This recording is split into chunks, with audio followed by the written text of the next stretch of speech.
Brunson against Neesmith. Those two have been together since game 3. Falling away shot, bounces around and drops in. Good drive, swing, hard. He connects. Another chance here. DiVincenzo. He's got it. Bridges puts it up. Hits it with 4.5. Mikal Bridges has been traded to the New York Knicks and is officially the Nova Knicks time in New York. I mean, they got Mikal Bridges, they got Josh Hart, they got Jalen Brunson, they got Donte DiVincenzo, they got the core 4 that they had in Villanova. So of course people are going to call them the Nova Knicks, and honestly that's what they are. They got their core starting 4, they deserve to be called that. And you know, the media is running their course. Some people are calling them the second best team in the Eastern Conference with this Bridges trade. Some people are saying that, you know what, they could go ahead and overcome a team like the Boston Celtics, and this Knicks team is now a championship contender. And on today's video, I'm here to answer all those questions. I'm going to talk about the core 4, the Villanova Knicks. I'm going to talk about, do I think they could beat Boston? Do I think they're a serious championship contender? All going to go break all that down on today's video. Before I get into it, make sure to drop a like and subscribe. It's very much appreciated. Follow all my socials in the description, and let's get straight into it.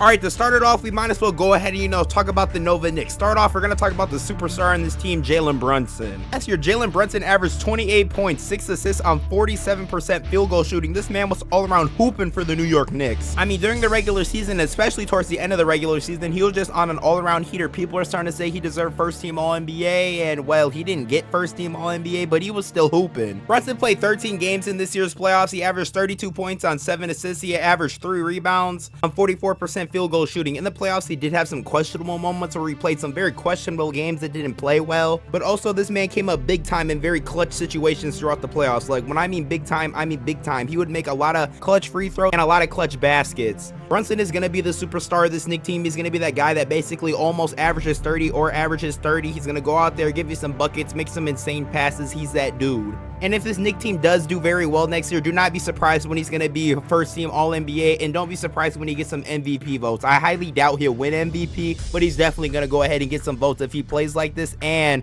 the Knicks are winning basketball games. I love Josh Hart. He's one of my favorite players in the NBA. You know, he's just an all-around dog. Now, Josh Hart last year averaged 9 points, 8 rebounds, 4 assists in 81 games that he played. Now, that doesn't seem a lot what his average is concerning his stats, but you really have to watch Knicks basketball to understand what he does for this New York Knicks team. He plays such an amazing game as a role player. He is the best role player in the NBA. He can go ahead and give you points when you need points. We saw last year in the playoffs. He was also pretty clutch with some of the 3-pointers he went ahead and made. He can go ahead and give you some insane rebounds. Like, Josh Hart can just randomly drop a 20 and 15 game, and you're like, what? How is this even possible? Also, Tibbs runs this man to the ground. This man be playing full games like it's nothing. Like, I genuinely don't know how Josh Hart be doing that, but it's honestly crazy. He can also play you some defense, give you some pretty good passes. He is, like I said, the best role player in the NBA, and I know every team in the NBA wish they had a guy like Josh Hart. I feel like Josh Hart is low-key the soul of this New York Knicks team. Like, he is the person that puts it all together. And then they got Donte DiVincenzo last year in the regular season. He averaged 50 points, and another player that went ahead and came up big for them in the playoffs. I mean, in that game 7 that they did go ahead and lose, he still dropped 39 points. This man was all around on fire from the 3-pointer in the playoffs. He was hitting every 3, and he's really emerged into a nice player. I mean, this is way different from what I saw in Milwaukee,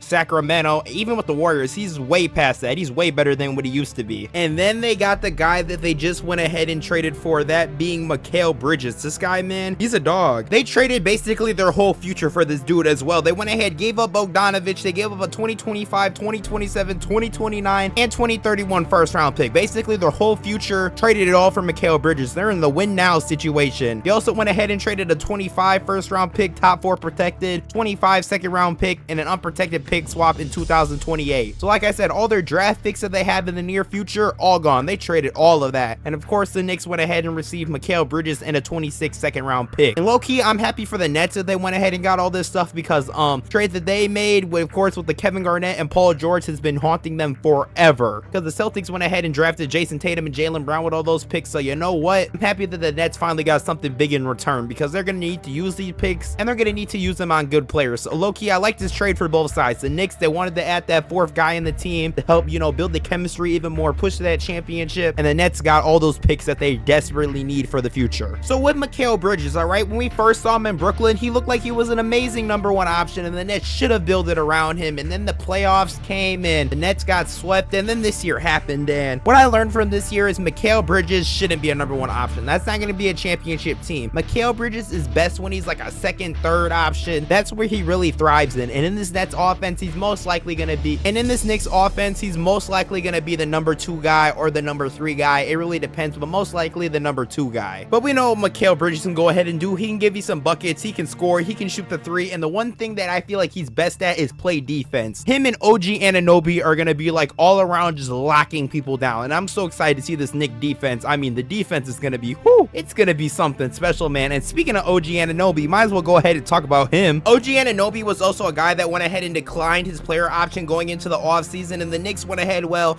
they went ahead and paid him a bag. They gave him a 5-year, $212 million deal. This guy's making a ton of money. He is one of the best defensive players in the NBA, and I'm like 99% sure that that take should be valid. I mean, if you saw the Knicks last year when they had OG Anobi in and when he was healthy, they were one of the best teams in the league. They were just all around dominant, and most of that being because OG Anobi is so good at defense and he's such a solid piece. I honestly kind of forgot Julius Randle is on this New York Knicks team. He averaged 24 points, 9 rebounds last year, 47% field goal shooting, and I kind of forgot about him because in February he went ahead and got hurt and was out for the season, so I haven't seen him play basketball in a hot minute. A lot of people thought Julius Randle was going to get traded this offseason. The Knicks were going to try to move him somehow, but low-key, building it off like this, the Knicks have an insane roster. Brunson at the 1, Mikal at the 2, OG at the 3, Randle at the 4, Mitchell Robinson at the 5, which Mitchell Robinson, he's a great center, but he just cannot stay healthy. And then you got Donte and Josh Hart coming off the bench, and some guys like Jericho Sims and Miles McBride. So this Knicks team is low-key all around stacked. It does kind of suck that they did go ahead and lose Isaiah Hartenstein to the Oklahoma City Thunder, but it is what it is. You're not gonna be able to pay everyone. But low-key, this New York Knicks team, they got a solid roster, man, like a really solid roster. All they need to do is just make sure everyone stays healthy, because last year injuries were kind of derailing them in the playoffs. Brunson got hurt, OG got hurt, Randle was hurt, Mitchell Robinson was hurt. They just need everyone to stay healthy, and I feel like that could be the golden ticket to the Knicks going to great places. The Eastern Conference, man, it isn't an easy place. You got teams like the Bucks, the Sixers, and you also got the defending champions Boston Celtics. Now the Knicks going to the NBA Finals, like, you know, I don't know, man. They're kind of in a tough spot where I feel like Boston is just a superior team over everyone in the East right now. So I truly don't know how to feel yet about the Knicks being, you know, going to the NBA Finals and being a team that could go to the NBA Finals. I mean, to be fair, they had a chance to go to the Eastern Conference Finals last year. So honestly, I would give the ceiling of this Knicks team, yes, would be going to the NBA Finals. Everything is clicking right. I truly believe